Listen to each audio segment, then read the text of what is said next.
A hot topic that our clients continue to bring up is, can you give us best practices for leading and facilitating meetings? I bet you can relate to this concept. Do you ever feel like you meet to figure out why you met? The challenge, meetings don't start on time. They don't end on time.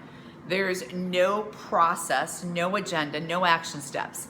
Therefore, I want to spend this week's blog by giving you 8 best practices for leading and facilitating meetings. Here's your first one. This one is common sense, but it's not common practice. Always have an agenda.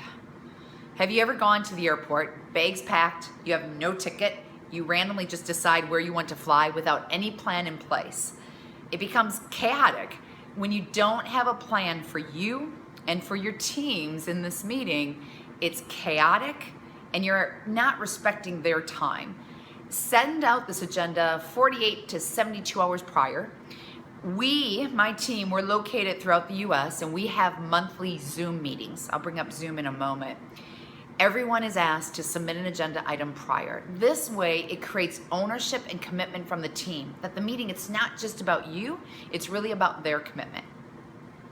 If you're sending out an agenda, it leads us to number 2 best practice. Have the right participants there. How many times have you been in a meeting and you don't even need to be there?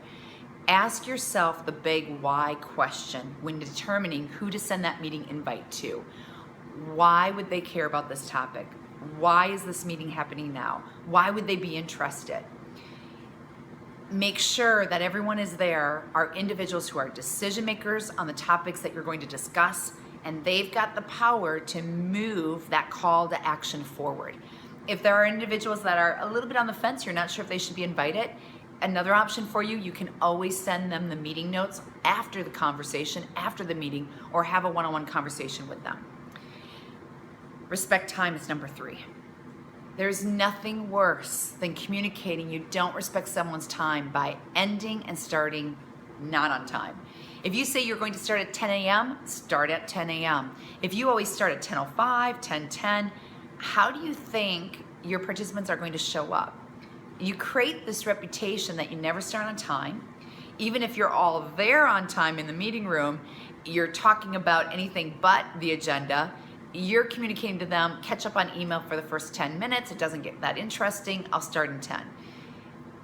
Respect the end time. When you end at 10:30, when you said you were going to end at 10:15, you communicate their time's not valuable. Now here's another scenario, another twist here. If there's a topic that comes up, a question that comes up that you feel in your instincts that you need to cover it, at least respect everyone's time by sharing with them, this is a topic we definitely need to pay attention to, we need to spend some time on. This will force us to go over 45 minutes. Therefore, if you need to leave, and I'll make sure I catch up with you. Focus. The biggest complaint that I receive from my clients when they're on the phone during a virtual meeting, I can't see what's happening. I don't know if they're paying attention. I would highly, highly recommend, if your meetings are occurring virtually, turn on your webcam. Skype is always a good option. I shared with you earlier, we use Zoom because it tends to be more reliable.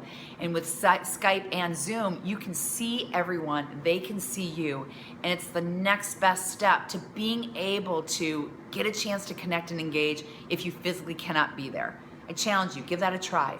Number 5, make it about your listener. Make sure that you really cover this idea of the why. Make sure that they all have an opportunity to lead the meeting. Why put the pressure on yourself that you're always leading the meeting? You could rotate that responsibility. That is something I learned years ago from a mentor of mine, and he said to me, if you're constantly leading the meeting, you're not giving them ownership. Rotate that facilitator, and what will happen is all your team members, your participants, they start to realize leading and facilitating a meeting isn't exactly easy when you don't have full participation. They'll start participating when they're the ones that are not leading. Number 6, rules of engagement. Here's how this one goes. It's how you start that conversation. If I would have started this call today with you, we are here today to talk about, well, first and foremost, they know they're there. You're communicating to them, it's not getting good for a good 60 seconds. Do whatever you need to do. I'll let you know when it gets good. Listen to how I would start a call. I want you to capture each element I give. Here it is. Meeting best practices are absolutely critical to making sure we gain results. You'll be asked to participate, to share your opinions, to make sure you get the greatest value out of this time. As a result, you're going to be able to use each of these best practices in every meeting moving forward. All right, did you hear how clear that was? Now, after I open with those three categories, those three sentences, I would share, here's the agenda, or here are the three key points we're discussing. Here's this third element. I will be interacting with you often. I'm doing that to make sure that you can gain value. You've got the opportunity to share, to discuss, to ask any questions that you need to.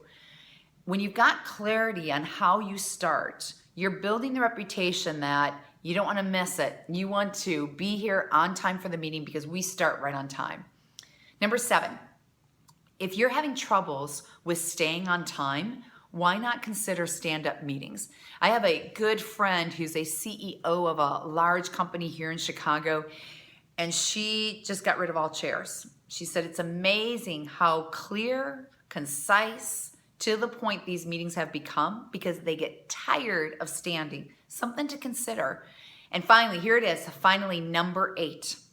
This is another big pet peeve of mine. You need a call to action. Whether there's several call to actions throughout the meeting or there's one big one at the end. For example, here's your call to action for this video blog. By the end of this week, Friday, make sure that you've put an action step on how you're going to apply each of these 8 best meeting practices in your next meeting. All right, did you hear how specific that was? It's specific, it's quantifiable. You can go back and determine whether or not they applied it. Otherwise, you could end this way. Thank you for your time today. I'm looking forward to your feedback on how these best 8 practices work for you. Good luck with that. It's never going to happen. There are your 8 best meeting practices. They work, I promise you. Thank you for taking the time to look at this week's video blog. I wish you continuous influence Monday to Monday.